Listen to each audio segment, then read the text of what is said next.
अस्सलाम वालेकुम friends, hope you are all doing well. आज हम कुछ इंटरेस्टिंग सीखेंगे। बाज़ औक़ात ऐसा होता है कि हम कोई चाइनीज़, इटालियन कोई डिश बना रहे होते हैं और कोई हमसे कहता है कि क्या आपने इसमें प्याज डाला?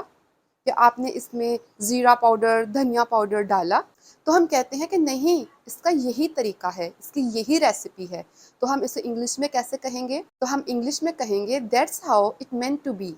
That's how it meant to be, कि इसका यही तरीका है। इसके अलावा हम इसको यूँ समझते हैं कि अगर आपने कोई फ़ंकी स्टाइल शर्ट पहनी है और लोगों को समझ नहीं आ रही और वो आपसे पूछते हैं, ये क्या? आपने उल्टी शर्ट पहनी हुई है? तो आप कहते हैं कि नहीं, इसका यही स्टाइल है, इसका यही डिज़ाइन है, इसको ऐसे ही पहनते हैं। That's how it meant to be. That's how it meant to B.